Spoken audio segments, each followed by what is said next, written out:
Bona. Në thuaj, cilat janë zhvillimet dhe reagimet e fundit të SHBA-s ndaj luftës atje?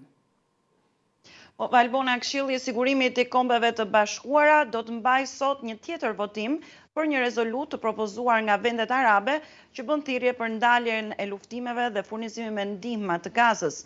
Takimi ishte parashikuar për të hënën, por ishte shtyrë për sot. Edhe në fakt edhe koha e votimit për sot nuk është ende e qartë.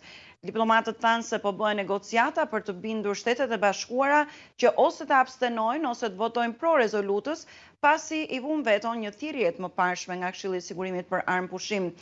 Zëdhënësi i Departamentit të Shtetit Matthew Miller tha vetëm para pak se SHBA po punon me vendet e tjera në Këshillin e Sigurimit për të zgjidhur ato pika për cilat nuk është rënë dakord për projekt rezolutën dhe tha se SHBA do të mirëpriste një rezolut që mbështet plotësimin e nevojave humanitare në Gazë, por se detajet e tekstit kanë rëndësi.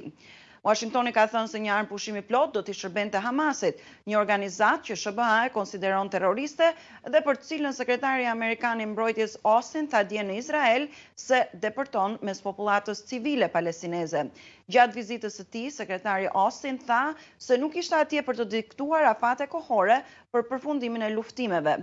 Komentet e tij sinjalizuan se SHBA do të vazhdojë ta mbështesë Izraelin përballë thirrjeve ndërkombëtare në rritje për armë pushim dhe se do të vazhdojë të ofrojë ndihmë etike ushtarake. Megjithatë, zoti Austin tha se Izraeli duhet bëjë çdo përpjekje për të minimizuar pasojat tek civilët. Ndërkohë, një sondazh i fundit në Shtetet e Bashkuara, realizuar nga gazeta New York Times dhe Universiteti Siena, arri në përfundimin se votuesit në përgjithësi nuk janë dakord me mënyrën se si po e trajton presidenti Joe Biden konfliktin në lindjen e mesme. Ajo që bie në sy Valbona është se të rinjt kanë prirjen që më shumë se më të moshuarit të mos e miratojnë sjelljen e Izraelit, si dhe reagimin e administratës së presidentit Biden ndaj luftës në Gazë. Kejda, të falenderojmë shumë për këto informacione dhe reagimet që sollen nga Shtetet e Bashkuara të Amerikës. Ishte kënaqësi. Faleminderit. Gjithashtu.